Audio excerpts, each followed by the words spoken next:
What's up, guys? So Mikey has finally convinced David to do something about the suspension in his Lexus LS430. It's on factory airbags right now, and it's just been riding terrible.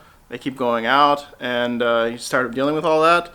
So we're going to do a set of Tein Flex Z Coilovers, throw them in, and fix all the issues that he's having.